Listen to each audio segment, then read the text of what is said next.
안녕하십니까. 마지막 때에 우리 주님의 재림을 촉진하는 복음 사명을 이행하는 이름 없는 광야에서 외친 소리와 같은 성도들이 있습니다. 이들의 정체는 이 세상에서 잘 드러나지 않습니다. 이유는 오직 그리스도만 증거하는 광야에서 외치는 침례 요한 같은 입장이기 때문입니다. 주님의 말씀에는 그들을 어린 양이 어디로 인도하든지 따라가는 충성스러운 성도들로 표현하고 있습니다. 먼저 말씀을 보겠습니다. 고린도후서 6장 9절입니다. 무명한 자 같으나 유명한 자요, 죽는 자 같으나 보라 우리가 살고 징계를 받는 자 같으나 죽임을 당하지 아니하고. 계시록 14장 4절입니다. 이 사람들은 여자로 더불어 더럽히지 아니하고 정절이 있는 자라. 어린 양이 어디로 인도하든지 따라가는 자며 사람 가운데서 구속을 받아 처음 익은 열매로 하나님과 어린 양에게 속한 자들이니, 호랑이는 죽어서 가죽을 남기고 사람은 죽어서 이름을 남긴다는 말이 있습니다.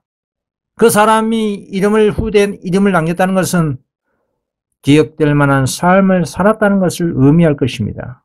기억될 만한 삶이란 것은 좋은 것도 있을 것이고 나쁜 것도 있을 것입니다.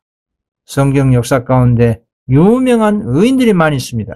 아브라함, 이삭, 야곱, 모세, 엘리야, 엘리사. 그러나 가룟 유다 같은 사람 또한 얼마나 유명합니까? 그러나 그를 참된 이름을 남긴 사람이라고 할 수가 없을 것입니다. 예수님께서 가룟 유다의 배신과 그리고 그의 회개하지 않음과 그의 불행한 결말을 내다보시고 이렇게 말씀하셨습니다. 마태복음 26장 24절입니다. 인자는 자기에게 대하여 기록된 대로 가거니와 인자를 파는 그 사람에게는 화가 있으리로다. 그 사람은 차라리 나지 아니하였다면 제게 좋을 뻔하였니라. 우리 각 사람이 태어난 것은 각자에게 어떤 소명이 있을 것입니다. 여러분들께서는 어떤 소명을 가지고 계십니까? 생각해 보시기 바랍니다. 제 소명은 20년 전부터 지금까지 오직 예수님의 재림을 이 21세기에 맞이한다는 마음으로 재림을 촉진하는 것이 제 사명입니다. 왜냐하면 이 세상에 예수보다 더 좋은 것이 없다는 것을 깨달아 알게 되었기 때문입니다. 그 같은 깨우침을 주신 성령님께 너무나 감사할 뿐입니다. 여러분, 성경 속의 의인들처럼 그리스도인이라는 이름을 남길 것인지 아니면 가룟 유다처럼 차라리 태어나지 않는 것이 좋았을 운명이 될 것인지, 이 모든 것은 우리 각자의 선택일 것입니다.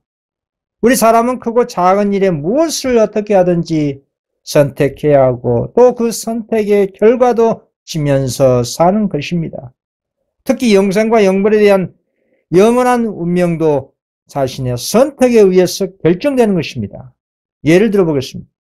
홍수전에 노아가 방주에 들어간 후에 주님께서는 당신의 경고를 경홀히 여긴 경건치 못한 대다수 사람들은 배 밖에 두신 채 문을 닫으셨습니다. 7일 동안 방주 안으로 들어가진 배 밖에 있는 대다수 사람들은 자신들의 운명이 결정된 것도 모르고 흥청망청 먹고 마시고 부절제한 생활을 계속했습니다. 그리고 자신들에게 임할 임박한 심판에 관한 경고의 기별을 조롱했습니다. 그리고 결국 물로 멸망당했습니다. 오늘도 마찬가지입니다. 이 세상의 대다수는 노아 때와 롯의 때처럼 하나님의 마지막 경고의 기별은 셋째 천사의 기별을 무관심합니다. 세상은 말할 것도 없거니와 오늘날 세상의 빛과 소금이 되어야 할 교회들이 도리어 세상과 짝을 하고 이교 정치와 연합된 짐승의 우상이 되고 말았습니다. 그래서 주님께서는 당신께서 오시기 전에 마지막 때의 세상도 인자의 임함도 이와 같으니라고 말씀하신 것입니다. 각 사람의 운명이 결정되고 범죄한 인류에 대한 은혜의 마지막 사건이 끝나는 밤중에 도둑이 오는 것처럼 우리 주님께서 호련히 오실 것입니다. 데살로니가전서 5장 3절입니다. 저희가 평안하다 안전하다 할 그때에 잉태된 여자에게 해산 고통이 이름과 같이 멸망이 호련히 저에게 이르니 결단코 피하지 못하리라. 베드로서 3장 10절입니다. 그러나 주의 날이 도적같이 오리니 그 날에는 하늘이 큰 소리로 떠나가고 체질이 뜨거운 불에 풀어지고 땅과 그 중에 있는 모든 일이 드러나리로다. 계시록 16장 15절입니다. 보라 내가 도적같이 오려니 누구든지 깨어 자기 옷을 지켜 벌거벗고 다니지 아니하며 자기의 부끄러움을 보이지 아니한 자가 복이 있도다. 이 말씀은 대다수 사람들이 모르게 몰래 주님이 재림하신다는 말이 아니라 그만큼 마지막 세상의 형편이 노아의 때처럼 먹고 마시고 부절제한 삶에 집중하다 보니 영원한 생명과 재림에 대한 관심이 없다는 뜻의 비유인 것입니다. 그래서 주님께서 말씀하십니다. 마가복음 13장 35, 36절 말씀입니다. 그러므로 깨어있으라. 그가 호련히 와서 너희의 자는 것을 보지 않도록 하라. 깨어있기를 소리하고 세상의 제일 매력에 마음을 돌리는 사람들의 상태는 참으로 위험한 것입니다. 신앙인이나 일반인이나 마음을 하늘에 집중하지 않고 세상의 황금, 물질, 만능, 지상주의에 빠진 바로 그때에 온 세상의 심판관 되신 주님께서 그들에게 무엇이라고 할까요? 다니엘 5장 27절 저울에 달려서 부족함이 되었다고 선고하실 것입니다. 우리 주님께서 당신의 제자들에게 이런 말씀을 하셨습니다. 누가복음 10장 20절입니다. 너의 이름이 하늘에 기록된 것으로 기뻐하라 하시니라. 이름이 꼭 기억되어야 하는 의인의 이름 중에 성경에 기록되지 않은 이름 없는 의인들이 있습니다. 그런 의인 또한 주님께서 말씀하신 바와 같이 하늘에 기록이 되어 있을 것입니다. 그런 의인을 말씀을 통해 살펴보겠습니다. 사무엘상 14장 1절입니다. 하루는 사울의 아들 요나단이 자기 병기를 든 소년에게 이르되 우리가 건너편 블레셋 사람의 부두에게로 건너가자 하고 그 아비에게는 고하지 아니하였더라. 요나단에 대한 이야기는 우리가 잘 알고 있지만 요나단 옆에 있는 이 병기 든 소년을 주목해 보시기 바랍니다. 이 소년은 문둥병 나만 장군을 이스라엘 하나님께 전도한 여자아이와 같은 용기 있는 믿음의 소년입니다. 이 말씀의 배경을 간략하게 보면 블레셋 사람들이 이스라엘과 싸우려 모였는데 그 수가 이스라엘보다 압도적으로 많은 대군이었습니다. 그 광경을 본 사울과 이스라엘 백성은 적군들의 강력한 수요를 보고 용기를 잃고 이축되고 말았습니다. 그들은 원수들을 만날 준비가 전혀 되어 있지 않았고 적군들을 두려운 나머지 진영 안에서 일부 군사들이 도망까지 가는 그런 사태가 발생하고 말았습니다. 그러나 사울이 맨 처음에 이스라엘 왕으로 기름 부음을 받았을 때에 사무엘로부터 이때에 행동해야 할 방법에 대해서 분명한 지시를 받은 적이 있었습니다. 사무엘은 너는 나보다 앞서 길갈로 내려가라. 내가 내게로 내려가서 번제와 화목제를 드리리니 내가 내게 가서 너의 행할 것을 가르칠 때까지 7일을 기다리라고 말했습니다. 그 기다리고 있는 동안 사울은 백성들을 격려하고 하나님께 기도를 통해 제사 준비하지 않고 자신을 에워싸고 있는 괴로운 환경에 스스로 낙담하고 있었습니다. 사울은 사무엘이 와서 거행할 그 예배에 대해서 백성들이 준비하도록 충실히 노력한 대신에 불신과 불길한 예감에 빠지고 만 것입니다. 사단의 시험에 빠진 것입니다. 백성들도 하나님의 도우심을 의지한 대신에 자신들을 지도하도록 선택된 사울 왕만을 바라보고 있었습니다. 사울은 조바심을 가지고 사무엘이 도착하기를 기다렸지만 사무엘은 그 정한 시간에 나타나지 않았습니다. 정한 시간에 오겠다는 사무엘이 오지 않는 이유가 무엇일까요? 그것은 하나님의 섭리가 당신의 종을 지체하게 만들었기 때문에 그렇습니다.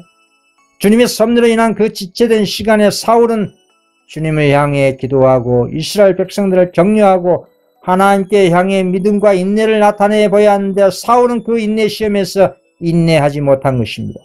결국 침착하지 못하고 충동적인 사울은 백성들의 공포심을 진정시키기 위해서 무엇인가 해야 된다고 느끼고 번제물을 이루러 가져오라 하고 갑옷을 입고 무기를 가진 채 제단에 나아가 불경스럽게 하나님 앞에 제물을 드리고 만 것입니다. 성별된 제사장만이 주님께 제사를 드려야 하는데 에람데이 사울은 주님의 명령에 불순종하고 자신이 제사를 드린 것입니다. 이 사건으로 인해서 사무엘에게 이런 책망을 줬습니다. 사무엘상 13장 13절입니다. 사무엘이 사울에게 이르되 왕이 망령되이 행하였도다. 왕의 하나님 여호와께서 왕에게 명하신 명령을 지키지 아니하였도다. 그리하였다면 여호와께서 이스라엘 위에 왕의 나라를 영영히 세우셨을 것이오늘. 14절입니다. 지금은 왕의 나라가 길지 못할 것이라. 여호와께서 왕에게 명하신 바를 왕이 지키지 아니하였으므로 여호와께서 그 마음에 맞는 사람을 구하여 그 백성의 지도자를 삼으시니라 하였습니다. 만일 사울이 이 시련의 때에 하나님의 요구를 순종하였더라면 주님께서는 사울을 통해 당신의 뜻을 이루셨을 것입니다. 순종이 제사보다 낫다는 말씀인 것입니다. 그러나 사울의 애람되고 망령된 잘못은 그가 하나님의 대리자가 되기에 부적하다는 것을 증거하고 말았습니다. 사울의 망령된 행위에 대해서 오늘날 우리에게 준 교훈이 있습니다. 우리는 하나님께서 주시는 시련이 어떤 이익과 연계가 되어 있는지 알지 못합니다. 그러나 하나님의 말씀을 온전히 순종하는 길 외에는 안전이 없다는 것을 확실히 알 수가 있는 것입니다. 하나님의 모든 축복의 약속들은 믿음과 순종을 조건으로 주어져 있는 것입니다. 하나님의 명령에 순종하지 않으면 우리에게는 성경에 제시된 수많은 약속들이 성취되지 않습니다. 도리어 사단에게 밥이 되고 마는 것입니다. 그래서 우리는 일시적인 어떤 느낌이나 감정을 따르거나 사람들의 판단을 의지하지 말고 계시된 하나님의 말씀을 바라보고 우리 주위의 환경이 어떠하든지 상관하지 말고 하나님의 명확한 말씀과 계명을 따라 행동해야 하는 것입니다. 그리할 때 그 결과에 대해서 하나님께서 책임지시는 것입니다. 사울은 하나님께 망령되이 행동해놓고는 회개하지 않았습니다. 도리어 사울은 참된 경건의 부족과 망령된 죄를 종교적인 형식으로 메우고자 했던 것입니다. 하나님께 대한 참된 순종 없는 종교적인 형식은 우상에게 절을 하는 것이라고 한 것입니다. 사무엘상 15장 22절 사무엘이 가로되 여호와께서 번제와 다른 제사를 그 목소리를 순종하는 것을 좋아하심과 같이 좋아하시겠나이까. 순종이 제사보다 낫고 듣는 것이 수양의 기름보다 나으니. 사무엘상 15장 3절 이는 거역하는 것은 사술의 죄와 같고 완고한 것은 사신 물상에게 절하는 죄와 같음이라. 왕이 여호와의 말씀을 버렸으므로 여호와께서도 왕을 버려 왕이 되지 못하게 하셨나이다. 자신의 마음대로 애람될 제물을 드리는 사울의 죄로 인해서 그리고 회개하지 않은 그 죄로 인해서 주님께서는 블레셋 사람을 정복하는 명예를 사울에게 주지 않으시고 주님을 경외하는 사울 왕의 아들 요나단이 이스라엘을 구원하는 도구로 선택된 것이었습니다. 요나단은 하나님의 성령의 감동을 받아 그의 병기든 소년에게 원수의 진을 은밀히 공격하자고 제의했습니다.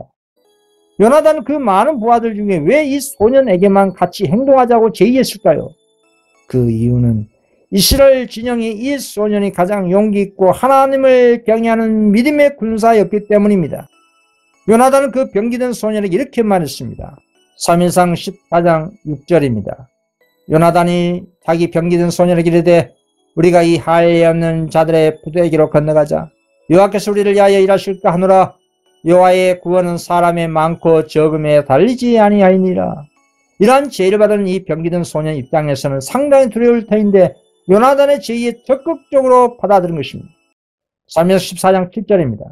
병기든 자가 그에게 이르되 당신의 마음에 있는 대로 다 행하여 앞서 가소서. 내가 당신과 마음을 같이 하여 따르리다. 요나단의 용기 있는 것도 칭찬할 만하지만 이 소년 또한 용기 있고 신앙과 기도의 그런 사람이었던 것입니다. 당신의 마음에 있는 대로 다 행하여 앞서 가소서. 내가 당신과 마음을 같이 하여 따르리다 라고 한 이 말은 성령의 감동받은 믿음의 음성인 것입니다. 보통 높은 자가 낮은 자에게 축복하고 격려하는데 도리어 낮은 자가 높은 자에게 격려를 해주고 있는 것입니다. 하나님께 의존한 요나단이 다음과 같은 표징을 통해서 주님께서 자신들과 함께 하신다는 것을 알 수 있을 것이라고 병기든 소년에게 이렇게 설명합니다. 블레셋 사람들에게 자신들을 노출시킬 때 적군들이 자신들에게 온다고 하면 이 두 사람은 적군들과 싸우지 않을 것이지만 그러나 반대로 적군들이 자신들의 성으로 올라오라고 하면 하나님께서 저 블레셋 사람들을 자신들의 손에 붙여서 승리하게 하신다는 것을 표징으로 삼는다는 것입니다.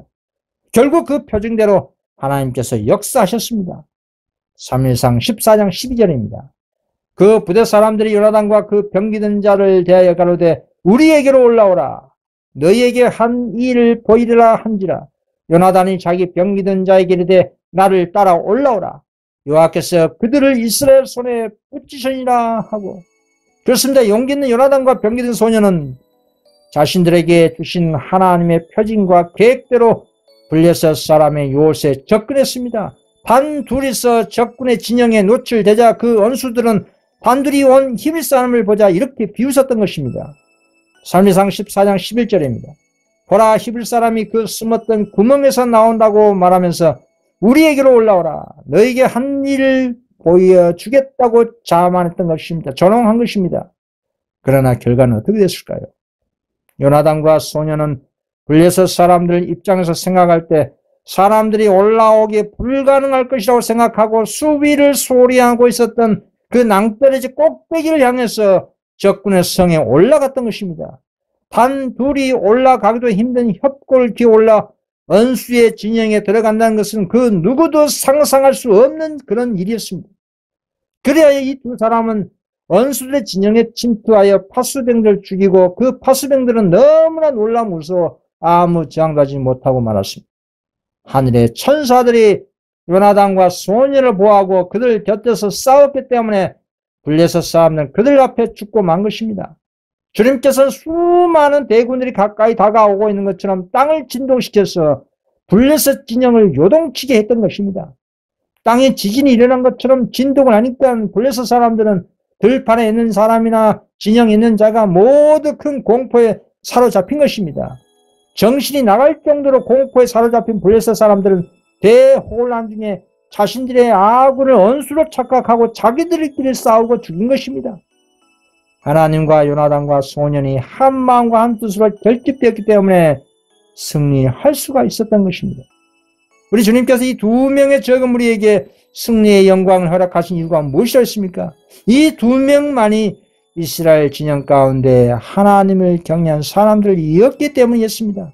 다시 한번 돌이켜보면 이스라엘 백성은 여호와 하나님을 버리고 이방인들처럼 자신들을 다스릴 인간의 왕을 달라고 했던 것입니다. 다음에 말씀을 읽어보겠습니다. 사무엘상 8장 6절에서 8절까지입니다. 우리에게 왕을 주어 우리를 다스리게 하라. 한 그것을 사무엘이 기뻐하지 아니하여 여호와께 기도하며 여호와께서 사무엘에게 이르시되 백성이 내게 한 말을 다 들으라. 그들이 너를 버리며 아니요 나를 버려 자기들의 왕이 되지 못하게 함이라. 내가 그들을 애굽에서 인도하여 낸 날부터 오늘날까지 그들이 모든 행사로 날 버리고 다른 신들을 섬긴 같이 내게도 그리하는도다. 그리고 그 백성들이 자신들의 왕을 선택한 사울은 처음과는 다르게 나중에는 하나님을 불신한 타락한 왕이 되고 말았습니다. 이 같은 상황에서 유일하게 요나단과 병기든 소년만이 하나님께 충성스러운 적은 무리였습니다. 매 시대마다 하나님을 믿는 사람들은 바닷가의 모래처럼 많았지만 주님을 참으로 믿고 순종하고 경외한 자는 항상 극소수라는 것입니다. 오늘날도 마지막 때도 마찬가지입니다. 바다 모래 같은 수많은 기독교인들이 많이 있지만 과연 요나단과 병기든 소년과 같은 하나님께 대한 믿음과 겸손과 도덕적인 용기 있는 신앙의 사람이 과연 얼마나 있을까요? 다음에 말씀을 읽어보겠습니다. 이사야 10장 22절입니다. 이스라엘이여 내 백성이 바다의 모래 같을지라도 남은 자만 돌아오리니 넘치는 공의로 헤멜이 작정되었습니다. 오늘날 그리스도와 사단 간의 선악간의 대정투는 사람의 많은 수요로 싸우는 것이 아닙니다. 사무엘상 14장 6절입니다. 여호와의 구원은 사람의 많고 적음에 달리지 아니하니라. 성공이란 사람의 많고 적음의 수에 달려 있는 것이 아닙니다.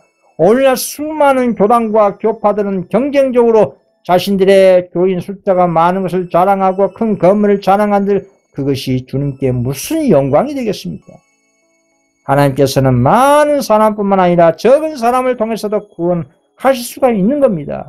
하나님께서는 사람의 수를 통해서보다는 오히려 당신을 따르는 자들의 품성으로 영광을 받으신다 이 말입니다. 우리 주님께서는 사람의 숫자 아무 상관없이 역사하십니다. 중요한 것은 한 명의 성도랄지라도 믿음으로 바르게 행동한다면 하나님의 능력의 팔을 움직일 수 있지만 아무리 수가 많다 할지라도 바르게 살지 아니하고 주님을 불신하고 주님께 불순종한다면 주님께서는 그런 사람을 위해서 역사할 수가 없는 것입니다. 사울이 엔돌 무당에게 찾아가서 국정을 논의하든 무엇을 하든 내버려 두시고 결과도 자신이 당하도록 내버려 두십니다. 그러나 요나단과 병기든 이 소년은 하나님을 참으로 경외한 사람이었기에 주님께서 이 믿음 있고 용기 있는 단 2명을 위해서 역사하셨고 그들에게 이스라엘 승리의 영광을 안겨주신 것입니다. 주님께서는 당신을 신뢰하고 순종한 자녀에게 선사를 보내어 승리할 수 있도록 도우시는 것입니다. 이 승리의 법칙은 오늘날 마지막 때도 선악과나 대쟁투에서 소수의 적은 무리에게 승리할 수 있도록 도와주실 것을 예표하고 있는 것입니다. 오늘날 마지막 때에 하나님의 계명과 예수의 증거를 가진 적은 무리인 여자의 남은 자손과 이 세상의 대다수를 지배하고 있는 삼중연합 세력의 싸움이 예언되어 있습니다. 계시록 16장 13절에서 14절까지 말씀입니다.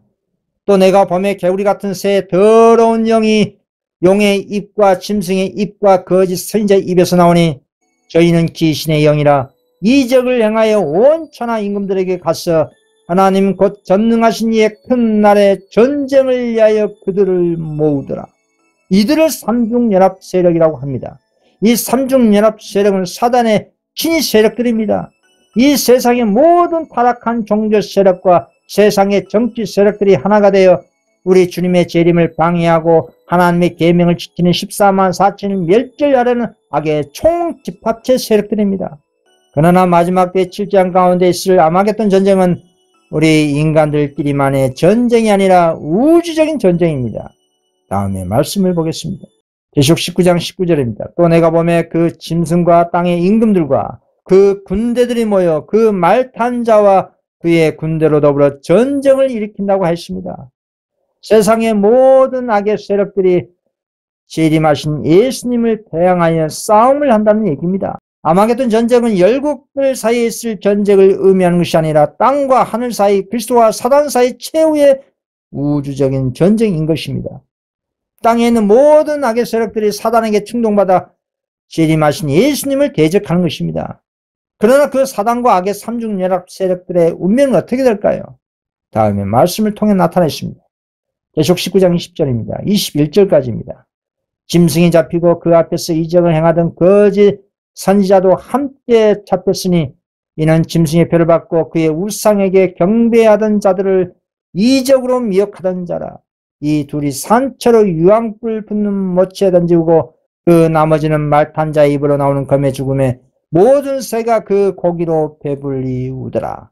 그렇습니다. 무자비한 7장 때는 세상에는 먹을 양식과 물이 다 오염이 돼서 먹을 수 없는 대기근의 상황입니다. 악인들의 체온은 짐승과 새의 밥이 되고 맙니다. 가룟 유다가 썩은 나무에 목 달려 자살했는데 그 썩은 나무가 부러져 시체가 땅에 떨어져 창작을 내놓았습니다. 그리고 그 시체를 개들이 뜯어먹었습니다. 그런 비참한 결과를 7장 때 악인들이 짐승과 새의 밥이 되는 것입니다. 그리고 1000년 후에는 둘째 부활 후 집행 심판으로 인해서 영원한 사망이 도래되는 것입니다.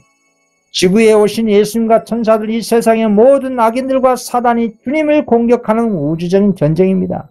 그 전쟁에 14만 4천 성도들은 주님 편에 서 있는 유일하게 살아남아 있는 성도들인 것입니다. 그 선악과의 최후의 결과는 어떨까요? 요나단과 병기든 소년이 승리한 것처럼 마지막 때 아마겟돈 전쟁도 우리 주님과 14만 4천은 승리할 것을 성경은 예언한 것입니다. 계속 17장 14절입니다. 저희가 어린 양으로 더불어 싸우려니와 어린 양은 만죄해 주시오 만왕의 왕이심으로 저희를 이기실 터이요 또 그와 함께 있는 자들 곧 부르심을 잊고 빼내심을 얻고 진실한 자들은 이기리로다. 그렇습니다. 요나단과 병기든 소년은 기도와 신앙의 사람이었습니다. 그 소년의 이름이 정확한 기록이 없지만 그는 천사의 도움을 받고 승리했다는 것은 그가 하나님을 경외한 그리스도인이라는 것입니다. 오늘 사람들은 자신의 이름을 세상에 알려지는 것을 원합니다.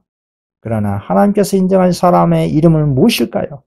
그것은 그리스도를 닮은 그리스도인입니다. 어린 양이 어디로 인도하든지 순종하며 따라가는 계명을 지키는 믿음의 군사가 곧 마지막 때의 14만 4천인 그리스도인인 것입니다. 우리 주님께서는 이러한 사람을 지금 바벨론 가운데서 찾고 계십니다. 그리고 바벨론에서 나오라고 외치고 계십니다. 그리고 그런 성실한 성도들이 나올 것을 예언하고 있습니다. 예시록 18장 4절입니다. 또 내가 들으니 하늘로서 다른 음성이 나서 가로되 내 백성아 거기서 나와 그의 죄에 참여하지 말고 그의 받을 재앙들을 받지 말라. 이 최후의 주님의 음성이 어디로 향했습니까?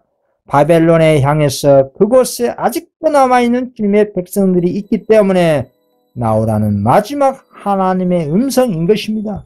천사들의 음성인 것입니다. 이같이 바벨론 가운데 남은 성도가 있다는 예언은 그곳에 진리를 갈망하는 성실한 성도가 있다는 뜻입니다. 성실한 주님의 자녀는 결코 타락한 바벨론과 이 세상에 남아 있을 수가 없습니다. 그들은 성경의 예언을 교단의 목사들에게 가르침을 받는 것이 아니라 성령님의 지도하에 스스로 연구하고 깨달아 바벨론과 이 세상과 분리해서 나온다는 것입니다. 그들은 셋째 천사 기별을 믿고 안식일을 비롯해서 하나님의 계명을 지킬 것입니다. 그들이 14만 4천 인침받을 강력한 후보들인 것입니다. 계시록에는 선악을 상징 대표하는 두 부류의 이름들이 있습니다. 하나님을 경외하는 사람의 이름과 반대로 악의 세력에게는 하나님 해방하는 찬란한 이름들이 있습니다. 계시록 13장 1절입니다. 내가 보니 바다에서 한 짐승이 나오는데 뿔이 10이요 머리가 7이라 그 뿔에는 10멸류관이 있고 그 머리들에는 찬란한 이름들이 있더라. 여러분, 성경에서 나온 그 이름은 그 사람의 품성을 의미합니다. 바다에서 올라온 복합 짐승은 교황권을 상징합니다. 그의 이름은 과거 하나님의 백성을 핍박한 바벨론, 메데파사, 헬라, 이교 로마의 악의 정신과 행동이 그대로 영적으로 유전된 악한 정신 상태를 그 머리에 찬란한 이름들이 있다고 한 것입니다. 또 계시록 17장에 교황권과 개신교와 이교 모든 세상의 정치 세력들이 한 몸이 되어 악의 총집합체를 상징하는 붉은빛 짐승을 보시기 바랍니다. 이 붉은빛 짐승에도 동일한 찬란된 이름들이 있습니다. 계시록 17장 3절입니다. 곧 성령으로 나를 데리고 광야로 가니라. 내가 보니 여자가 붉은빛 짐승을 탔는데 그 짐승의 몸에 찬란된 이름들이 가득하고 7머리와 10뿔이 있으며, 이러한 찬란된 이름들은 온갖 제약의 정신으로 충만한 제약의 행실을 말하는 것입니다. 여러분, 계시록 16장 무자비한 7장의 상황에서는 성령이 떠난 악의 시대입니다. 사단의 시간입니다. 사단의 시대입니다. 사단이 세상의 모든 악인들의 마음을 지배한 그런 상황인 것입니다. 그렇다면 어떤 일이 일어나겠습니까? 인간의 양심에 성신이 떠나면 인간은 타락한 본성대로, 무지하면 악한 본성대로 행동하는 것입니다. 이 같은 일이 과거에도 수없이 많았습니다. 노아의 때를 보십시오. 창세기 6장 3절, 여호와께서 가라사대 나의 신이 영원히 사람과 함께 하지 아니하리니 이는 그들이 육체가 됩니다. 그러나 그들의 날은 120년이 되리라 하시니라.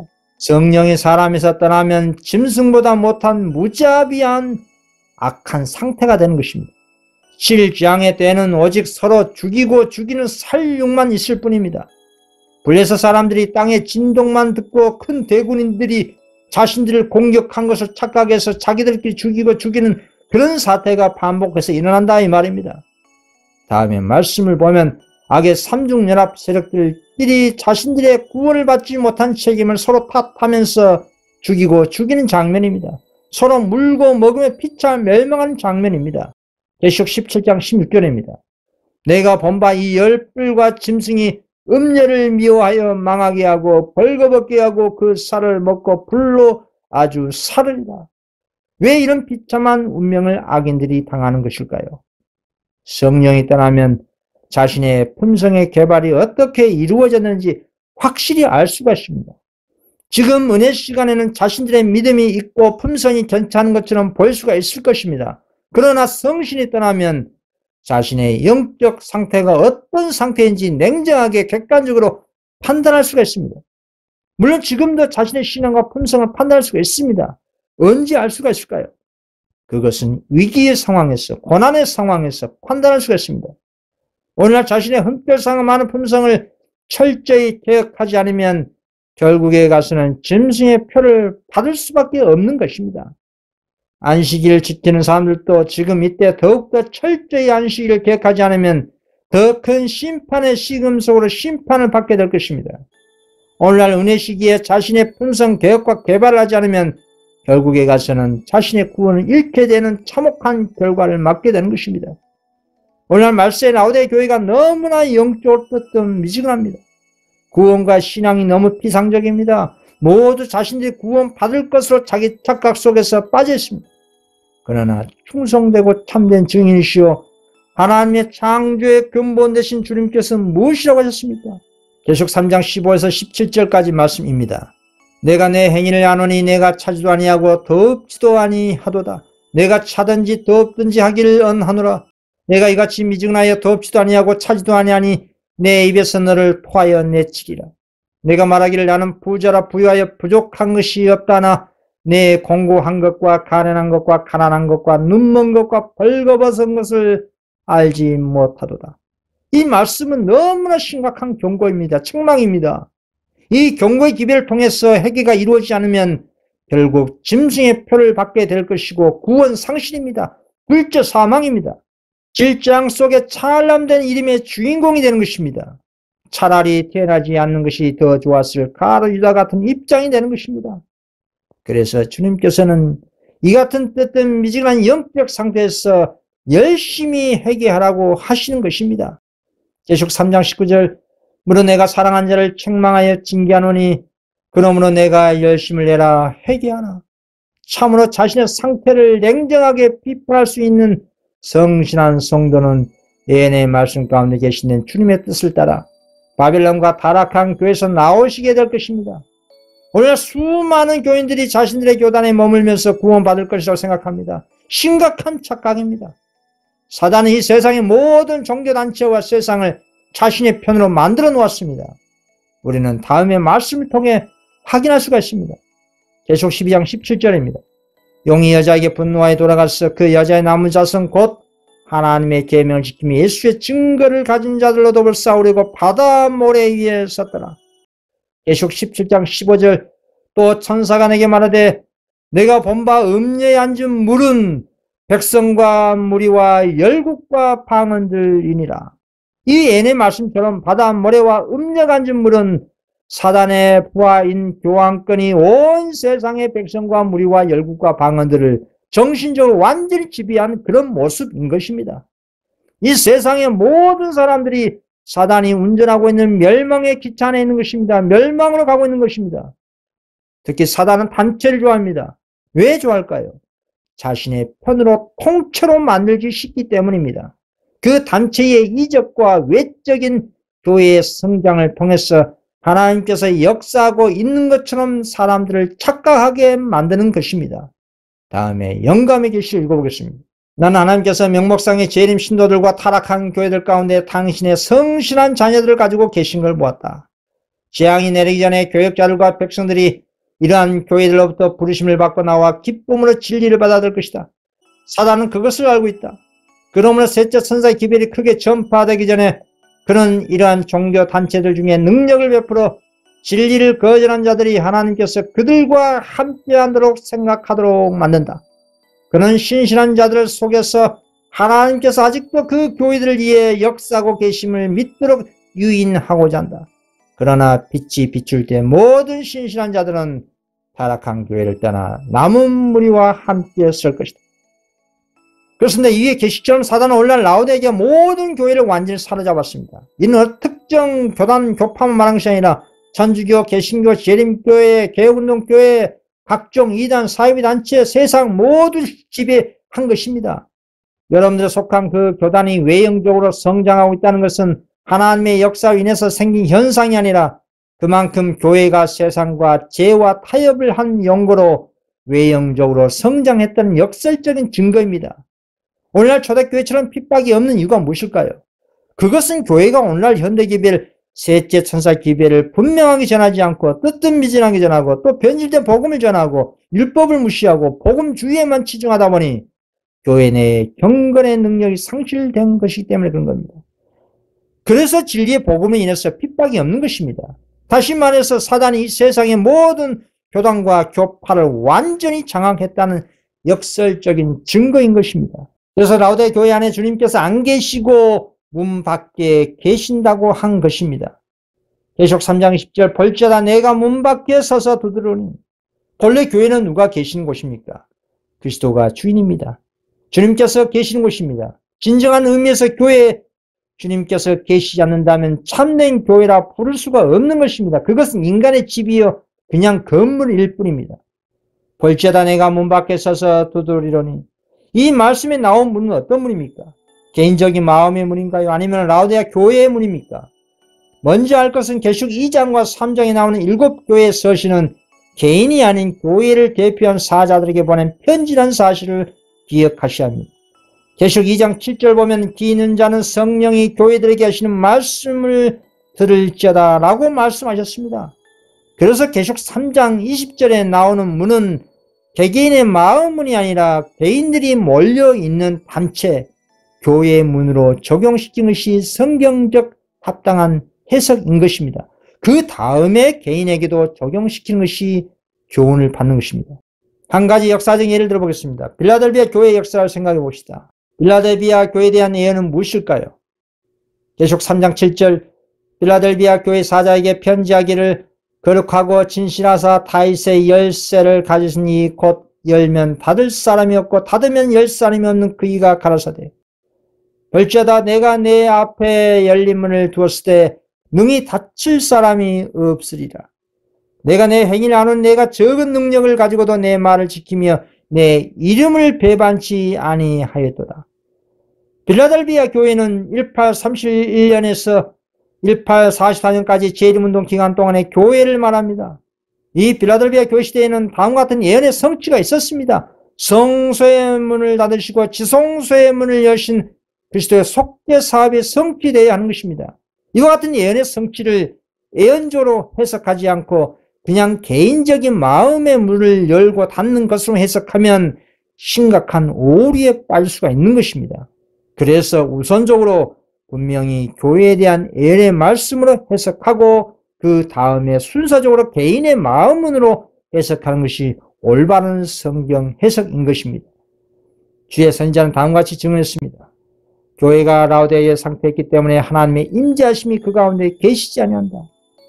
충성된 증인은 냉담하고 생기가 없으며 그리스도가 없는 교회에 대해 말씀하시기를 내가 내 행위를 아노니 내가 차지도 아니하고 덥지도 아니하도다. 내가 차든지 덥든지 하기를 원하노라. 얼마나 성경에 일치된 말씀입니까? 호산나 찬미하는 무리와 함께 예루살렘에 입성하신 예수님께서는 그의 사자들에 의해 거절당하심으로 인해서 그 성에서 쫓겨나셨습니다. 그래서 주님께서는 그 성전에 다시 들어가지 않으시고 그 성을 향해 우셨습니다. 누가복음 13장 34절 예루살렘아 예루살렘아 선지자들을 죽이고 내게 파송된 자들을 돌로 치는 자여 암탉이 제 새끼를 날개 아래 모음같이 내가 너의 자녀를 모으려 한 일이 몇 번이냐 그러나 너희가 얹지 아니하리로다 하시면서 눈물을 흘리셨던 것입니다. 마찬가지로 오늘날 라오디게 사자들에 의해 거절당하신 주님께서는 이 시대에 또 다시 자신의 교회에 계실 곳을 얻지 못하셨습니다. 주님께서는 과거 예루살렘 성을 향해 오시면서 탄원하셨던 것처럼 사랑하시는 라오디게 교회의 문을 두드리고 계신 것입니다. 그러나 이제는 라오디게 교회의 대표한 사자들이 아니라 누구든지 곧 개개인을 상대로 마음을 두드리고 있는 것입니다. 말세에 떴던 미지근한 라오디게 교회 안에 예수님 찾고 있는 성실한 성도들이 있기에 주님께서는 지금도 그 교회 안에 문을 두드리면서 나오라고 한 것입니다. 그래서 이제는 누구든지 내 음성을 듣고 문을 열면 내가 그에게로 들어가 그러도록 먹고 마신다고 말씀하신 것입니다. 그러면 그 음성은 무엇을 의미합니까? 주님의 음성은 곧 진리의 말씀을 의미합니다. 그 말씀은 무슨 말씀일까요? 바로 오늘날 현대 기별, 셋째 천사 기별입니다. 내게서 불로 연단한 금을 사서 부요하게 하고 흰옷을 사서 입어 벌거벗은 수치를 보이지 않게 하고 안약을 사서 눈에 발라보게 하라는 셋째 천사의 기별 핵심인 것입니다. 그리스도의 의입니다. 그리스도의 온전하신 품성과 진리의 사랑의 역사하는 믿음과 영적 분별력을 말씀하고 계신 것입니다. 이와 같은 표준 높은 신앙을 연하는 사람들이 라오디아 교회 안에 아직도 남아있는 성도들이 있기 때문에 교회의 문 밖에서 두드리고 계신 것이라 이 말입니다. 이 성실한 성도들이 뜨뜻미진한 라오디아 교회, 즉 바벨론과 타락한 교회에 속아서 남아있기 때문에 마음문을 셋째 천사 기별을 통해 두드리고 나오라고 하신 것입니다. 계시록 18장 4절 또 내가 들으니 하늘로서 다른 음성이 나서 가로되 내 백성아 거기서 나와 그의 죄에 참여하지 말고 그의 받을 재앙들을 받지 말라. 이 말씀은 최후의 하나님의 음성입니다. 이 세상의 모든 바벨론 가운데 나오라고 하신 것입니다. 또한 다른 각도에서 말씀드리면 이 세상의 교단과 교파 중심의 복음 사업이 아니라 일반 성도들이 자발적으로 재림 운동하는 마지막 종교개혁 운동하는 모습인 것입니다. 주님께서는 명목상 재림 교회들과 타락한 교회 안에 계신 것이 아니라 당신의 음성의 마지막 기별을 참으로 받아들인 성도들과 함께 하신 것입니다. 다음에 증을 보겠습니다. 하나님께서는 하나의 교회를 가지고 계신다. 그것은 커다란 건물도 아니고 그것은 국가적인 설립기관도 아니고 또한 그것은 여러 각종 교파들도 아니다. 교회란 하나님을 사랑하고 그의 말씀과 계명을 지키는 사람들을 말하는 것이다. 두세 사람이 내 이름으로 모이는 곳에 나도 그들 중에 있느니라. 그리스도께서는 초란 몇 사람들 중에서라도 계신데 이것이 바로 하나님의 교회이다.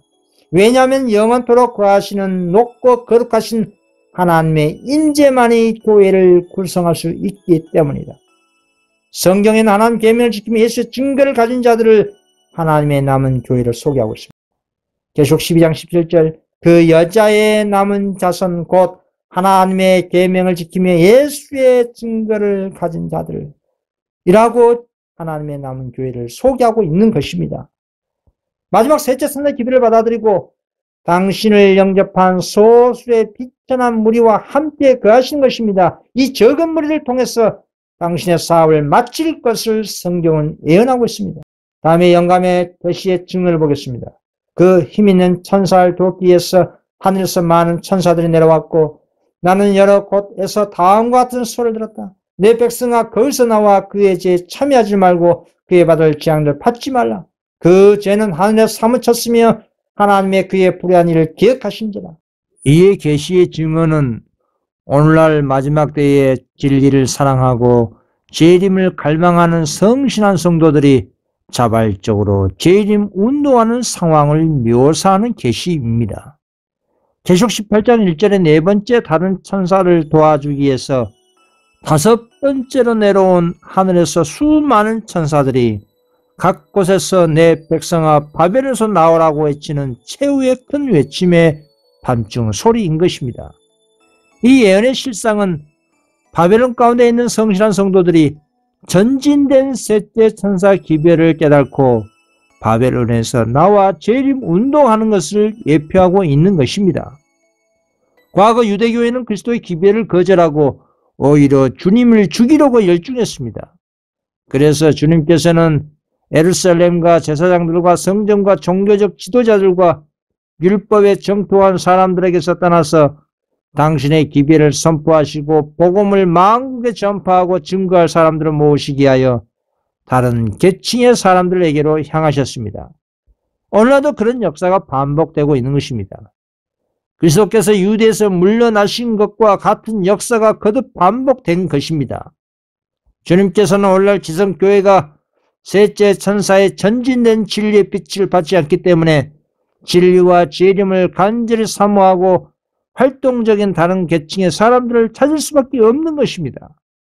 그 계층이 바벨론 가운데 있는 평범한 성도들인 것입니다. 오늘 라오디아 교회가 참으로 셋째 천사 기별을 받아들였다면 세상에 하나님의 능력으로 담대히 짐승의 표를 받지 말라고 큰 외침을 했을 것입니다.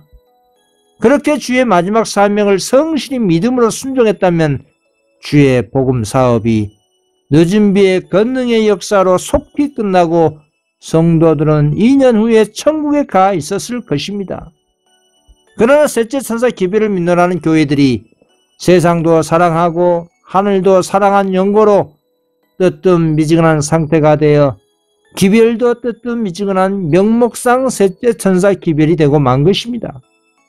그래서 주님께서는 기존의 교단과 교파를 지나치시고 바벨론 가운데 있는 평범한 성도들을 불러내셔서 당신의 마지막 복음 사명을 이탁하신 것이 이후의 계시의 장면인 것입니다. 그러한 주님의 섭리를 깨닫는 명목산 재림교회 안과 타락한 교회 안에 있는 성도들이 말씀을 깨달아 하나님의 진리의 말씀의 명료한 가르침을 선포하기 위해서 자신들이 사랑하는 교회를 불갑을 떠날 수밖에 없는 것입니다. 그 이유는 뜨뜻미지근한 교회보다 하나님께 전적으로 충성을 다하기 위한 것입니다. 이 예언이 계시록 18장 4절의 예언인 것입니다. 추가로 더 읽어보겠습니다. 이렇게 기다린 자들 위에 빛이 비치자 교회 안에서 아직도 새 기별을 듣지 못했고 거절하지도 않았던 자들이 그 빛을 받자 부름에 쫓아 그 타락한 교회들을 떠났다. 큰 기적이 이루어지고 병자가 치료되고 징조와 기사가 신자들을 따랐다. 하나님께서 그 일에 함께 하시자 모든 성도들은 결과는 어찌됐든 두려워하지 않고 다 각기 저희의 양심의 호소에 따라 하나님의 계명을 지키는 모든 사람들과 연합하여 힘있게 셋째 천사의 기별을 외쳤다. 나는 이 기별이 반중 소리보다 훨씬 더 힘있는 세력으로 마칠 것을 보았다. 그렇습니다. 바벨론 가운데 있는 성신한 성도들이 최후의 마지막 사명을 이행하는 장면입니다. 늦은 비의 권능을 입고 큰 외침을 하고 있는 장면입니다. 계시록 18장 1절 네 번째로 내려온 천사를 도와주기 위해서 마지막 수많은 천사들이 다섯 번째로 내려온 장면입니다. 이 다섯 번째로 내려온 천사들 상징하는 것이 바벨론 가운데 있는 성실한 백성들을 상징하고 있는 것입니다. 이 백성들이 최후의 사업을 종결시키는 장면인 것입니다. 마태복음 18장 10절에 두세 사람이 내 이름으로 모인 곳에 나도 그들 가운데 있느니라. 오늘날 하나님의 계명을 지키며 예수의 증거를 가지고 주님의 이름을 촉진한 성도들이 마지막 사업을 이행한다는 말씀입니다. 요한복음 4장 23절 아버지께 참으로 예배하는 자들은 신령과 진정으로 예배할 때가 오나니 곧 이때라.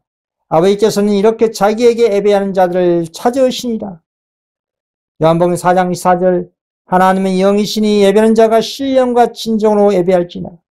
주님께서 말씀하신 진리와 성령으로 예배할 때가 곧 지성시대의 대속계로 오늘날 마지막 때인 것입니다. 어느 특정 단체로 사람들이 모여서 예배하는 것이 아니라 하나님의 계명을 말로 지키는 것이 아니라 실제적으로 경건하게 지키고 진리와 성령으로 주님께 경배드리며 주님의 재림을 촉진하는 재림 운동하는 경건한 성도들이 오늘날 마지막 여자의 남은 자손인 것입니다. 이러한 성도들을 주님께서는 찾으시는 것입니다. 그렇다면 어린 양의 보혈의 공로에 힘입어 사단과 죄와 세상을 이긴 14만 4천 성도들의 머리에 어떤 이름이 있을까요? 하나님의 계명과 예수의 증거를 가진 소수의 최후에 살아남은 의인인 14만 4천은 사단의 멸망의 기차 안에 타지 않고 오로지 비탈진 협소한 좁은 길로 묵묵히 가고 있습니다. 이 적은 무리의 성도 이마에 새 예루살렘의 이름과 어린 양의 새 이름이 있다고 했습니다. 계시록 3장 12절 이기는 자는 내 하나님 성전의 기둥이 되게 하려니 그가 결코 다시 나가지 아니라. 내가 하나님의 이름과 하나님의 성 곧 하늘에서 내 하나님께로부터 내려온 새 예루살렘의 이름과 나의 새 이름을 이 위에 기록하리라. 계시록 22장 4절 그의 얼굴을 볼터이어 그의 이름도 저희 이마에 있으리라. 구원받은 성도들의 이름이 이마에 있다는 것은 마음과 정신으로부터 하나님을 참으로 경외하고 계명을 지키는 충성스러운 성도들이란 뜻입니다. 그런 하나님의 이름이 그 성도의 이마에 있다는 것은 하나님의 인침을 받았다는 뜻입니다. 그의 정신과 마음이 옳은 행실로서 그 열매로 알 수 있는 증거입니다. 계시록 19장 8절입니다.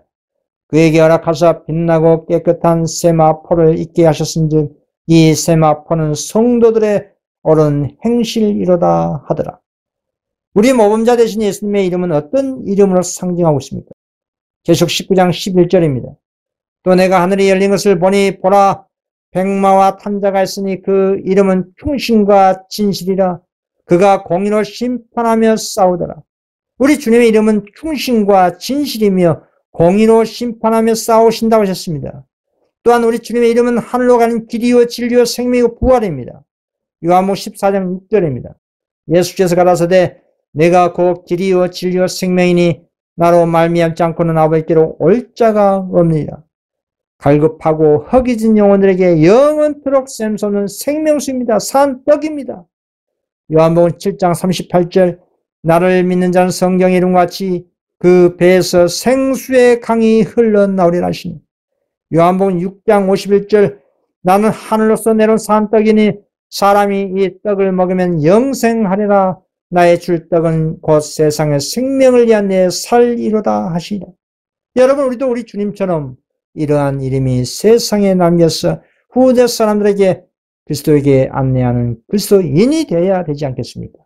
여러분은 어떤 이름을 세상에 남기를 원하십니까? 저는 어린 양이 어디로 인도하든지 진리의 말씀 따라가는 충성스러운 주의 작은 종이라는 이름으로 남겨지기를 소망하는 바입니다.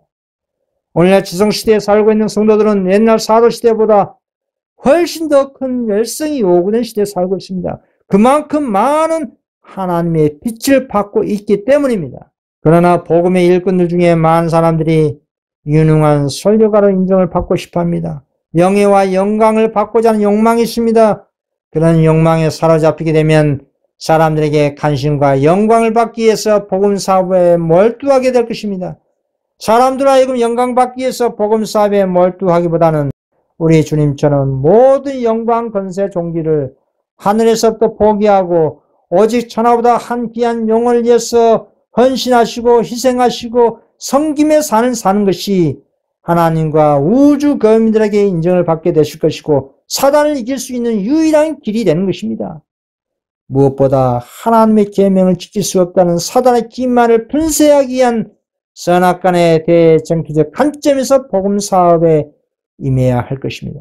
이 세상에는 거의 알려지지 않은 채 생활하고 인체 선교 사업을 통해 우리 주님의 본을 따라가는 이름 없는 무명인의 선교사들이 지구촌 곳곳에 있습니다. 이름 없는 이 무명인들은 대다수 사람들에게 특별한 칭찬을 받지 않고 예수님을 위해 수고하고 희생하는 일을 너무나 감사하고 하나님께 영광 돌리는 성도들입니다. 이들이야말로 하나님의 인침받을 14만 4천 자기에 부합한 성도들일 것입니다. 여러분 침례 요한을 보십시오. 그는 믿음으로 구속주를 바라봄으로 자신을 포기하는 수준까지 이르렀습니다. 침례 요한은 사람들을 자기 자신에게로 이끌고자 노력하지 않고 하나님의 어린 양에게로 쏠 때까지 사람들의 생각을 더 높은 수준을 끌어올리기에 분투했습니다. 침례 요한은 광야에 있는 하나의 소리, 하나의 외침에 불과했습니다. 그리고 자신의 사명이 마쳐질 때에 그는 기쁨으로 모든 사람의 눈이 생명의 빛 대신 주님께로 향할 수 있도록 침묵과 이름 없는 무명인의 상태를 받아들였습니다. 오늘날 자신의 이름을 세상에 알리고 싶어하는 성자들과 거짓 선지자들과 비견할 수 없는 높은 영적 수준입니다. 우리 주님께서는 본래 근본 아버지와 동등이셨지만 우리 인류의 구원과 우주 거민들에게 하나님의 율법을 존중한 삶을 보여주기 위해서 하늘의 모든 영광을 포기하시고 우리 인간과 같이 되셨습니다. 빌립보서 2장 6절 7절입니다. 그는 근본 하나님의 본체시나 하나님과 동등됨을 취할 것으로 여기지 아니하시고 오히려 자기를 비워 종의 형태를 가져 사람들과 같이 되셨고 이 같은 자신을 비우고 섬김의 삶을 사는 이런 마음을 예수의 마음입니다. 이러한 마음을 가지라고 하셨습니다. 그래야만 우리가 선악간의 대쟁투에서 승리할 수가 있습니다.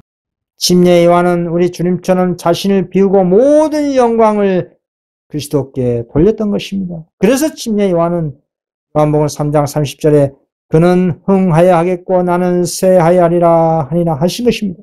오늘도 마찬가지입니다. 하나님의 인침을 받기를 갈망하는 성실한 성도는 자신을 위해 영광을 구하지 않을 것입니다. 자에 대한 사랑은 그리스도께 대한 사랑에 삼켜질 것입니다. 그리고 그들은 침례 요한처럼 보라 세상 죄를 지고 가는 하나님의 어린 양이로다 라고 선포하는 것이 자신의 영원한 복음사의 의미를 최고의 특권으로 축복으로 감사히 여길 것입니다. 이런 방식으로 여자의 남은 자수는 예수님을 높이는 것입니다. 우리 주님께서는 그러한 겸손한 성도를 하늘에서 인정하시고 높이실 것입니다.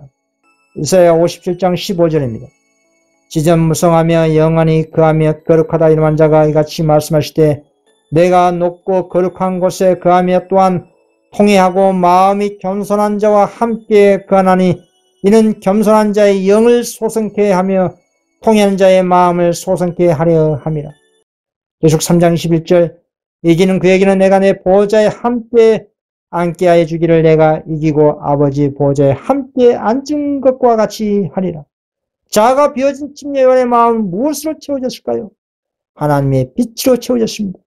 이런 상태가 될 때 하나님의 영광에 대해서 증거인이 될 수가 있는 것입니다. 침례요한이 이렇게 말했습니다. 요한복음 3장 31절에서 34절까지 말씀입니다. 이로부터 오시는 이는 만물 위에 계시고 땅에서 난 이는 땅에 속하여 땅에 속한 것을 말하느니라. 하늘로서 오시는 이는 만물 위에 계시나니 그가 그 보고 들은 것을 증거하되 그의 증거를 받는 이가 없도다. 그의 증거를 받는 이는 하나님을 참되시다 하여 인쳤느니라. 하나님의 보내신 이는 하나님의 말씀을 하나니 이는 하나님이 성령을 한량없이 주신다. 여러분 오늘날 하나님의 인침을 받고 짐승과 그의 우상과 짐승의 표를 거절하고 승리할 성도들은 그리스도의 이 영광에 동참해야 하는 것입니다. 우리 주님께서는 나는 나의 언대로 하려 하지 않고 나를 보내신 이의 언대로 하는 거로 말씀하셨습니다. 그리스도를 따르는 자들도 마찬가지입니다. 우리가 자아를 즐겨 비우고자 할 때만이 하늘의 빛을 받을 수가 있는 것입니다. 우리의 모든 생각을 사로잡아 예수님께 복종케 하고자 할 때만 우리는 하나님의 품성을 분별하고 믿음으로 그리스도를 받아들일 수가 있는 것입니다. 이렇게 하면 모든 사람에게 성령께서 한량없이 주어지게 되는 것입니다. 그리스도 안에서는 신성의 모든 충만인 육태로 가시고 너희도 그 안에서 충만하여진다고 약속하였습니다. 오늘날 라오디아 교회 시대에 이기는 자들이 주님의 제 이름을 촉진하는 것입니다. 무엇을 이긴다는 것일까요? 계속 15장 2절입니다. 또 내가 보니 불이 섞인 유리바다 같은 것이 있고 짐승과 그의 우상과 그의 이름의 수를 이기고 벗어난 자들이 유리바닷가에 서서 하나님의 검은 걸 가지고 그렇습니다. 짐승과 그의 우상과 그의 이름의 수를 이기기 위해서는 앞에서 언급했던 것처럼 마음을 비워야 합니다. 그래서 하나님의 은혜와 성령의 능력과 예수 믿음으로 짐승과 그의 우상과 그의 이름의 수를 이길 수가 있는 것입니다. 여러분 짐승은 교황권 세력입니다. 짐승의 우상은 타락한 개신교 세력입니다. 그의 이름의 수는 무엇입니까? 다음에 9절 보겠습니다. 계속 13장 17절입니다. 누구든지 이 표를 가진 자 외에는 매매를 못하게 하는 이 표는 곧 짐승의 이름이나 그 이름의 수라. 계속 3장 18절입니다. 지혜가 여기 있으니 총명 있는 자는 그 짐승의 수를 세어보라. 그 수는 사람의 수니 666이라. 짐승의 이름 그 이름의 수 사람의 수 곧 666은 무엇을 의미하겠습니까? 결론부터 말씀드리면 사단이 자신의 종교 단체를 통해서 만들 인간의 법령인 일월 법령을 말하는 것입니다. 일월 법령이 미국에서 시작해서 유럽, 아시아 모든 세상의 나라 백성 방언들이 하나님의 인이 찍혀있는 창조와 구속의 기념일 거룩한 제7일을 폐지해버리고 인간의 계명 사단의 법령 일월 법을 만들어 강제적으로 일요일에 경배를 하도록 한다는 예언입니다. 그 예언이 계속 13장 15절에 있습니다. 제가 건설받아 그 짐승의 우상에게 성기를 주어 그 짐승의 우상으로 말하게 하고 또 짐승의 우상에게 경배하지 아니한 자는 며칠이 다 죽이게 하더라. 제가 모든 자 곧 작은 자나 큰 자나 부자나 빈곤한 자나 자유한 자나 종들로 그 오른손에나 이마에 표를 받게 하고 이렇게 하나님의 법을 인간의 법으로 대체한 것을 잘 알면서 사람들이 일요일에 고의적으로 경배해 드리면 그때 짐승의 표를 받게 되는 것입니다. 그런데 유일하게 이럴 법령에 굴복하지 않고 하나님의 계명에 충성스럽게 순종한 그 성도들이 곧 14만 4천인 것입니다. 여러분 이들이 누구일까요? 이들에게는 특별한 자기 이름이 없습니다. 하나님께서 지어주신 이름이 있습니다.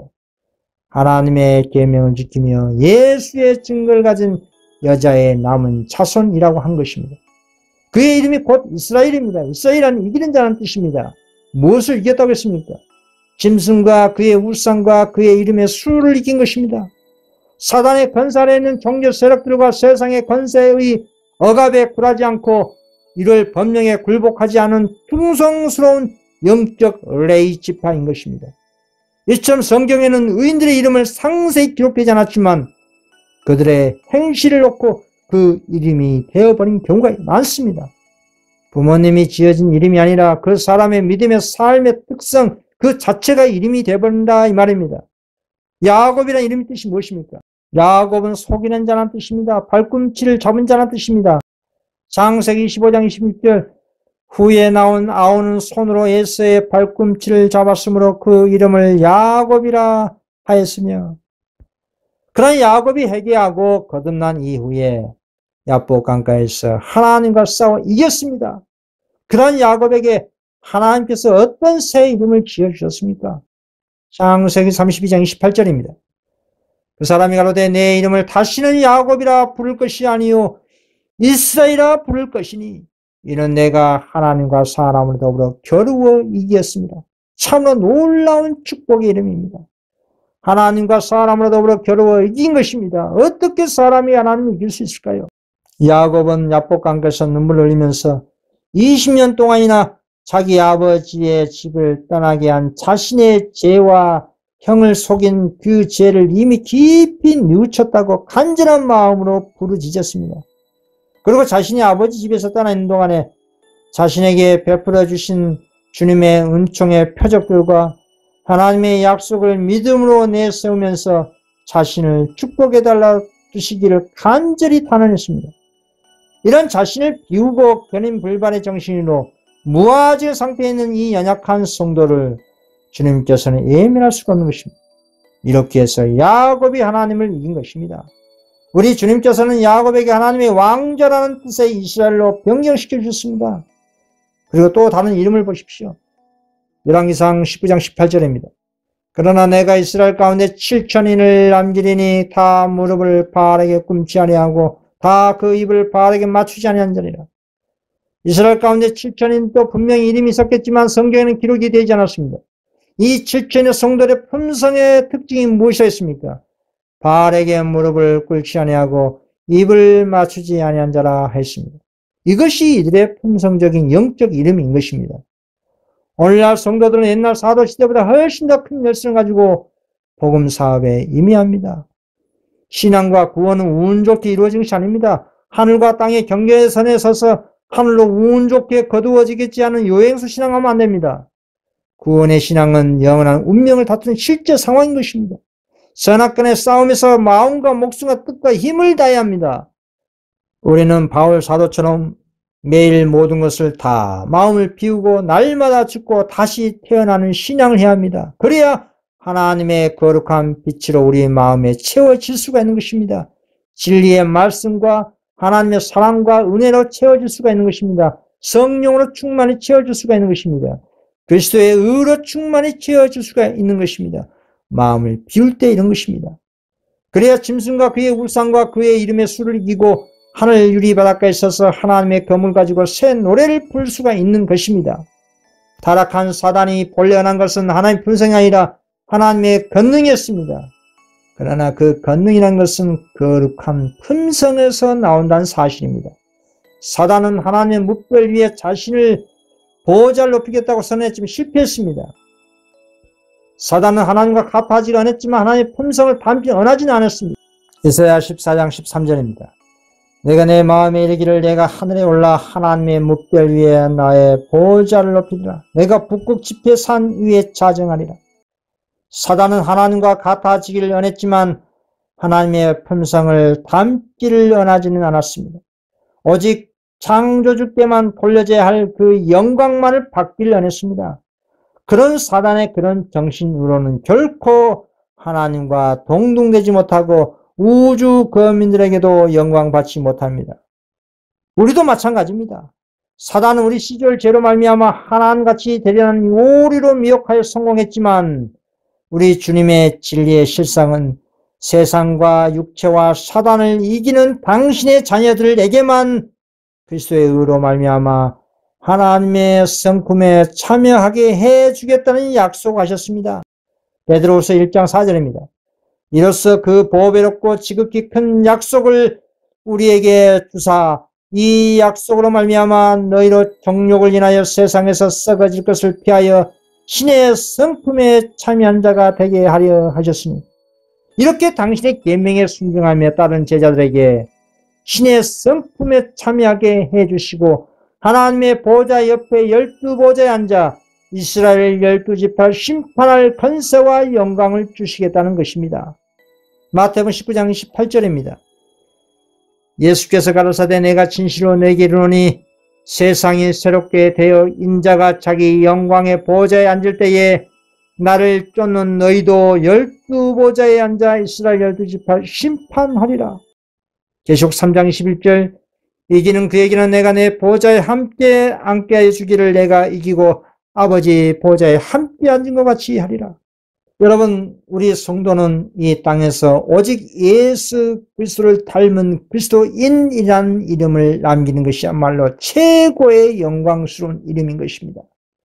이 같은 이름을 부여받은 교회가 과거의 안디옥 교인들이었습니다. 사도행전 11장 26절입니다. 만남의 안디옥에 데리고 와서 둘이 교회에 1년간 모여있어 큰 무리를 가르쳤고 제자들이 안디옥에서 비로소 그리스도인이라 일컬음을 받게 되더라. 야곱의 환란이란 최종 판문을 통과한 성도들에게 다음에 이름이 그 이마에 이렇게 써 있습니다. 계시록 14장 1절입니다. 또 내가 보니 어린 양이 시온산에 섰고 그와 함께 14만 4천이 섰는데 그 이마에 어린 양의 이름과 그 아버지의 이름을 쓴 것이 있도다.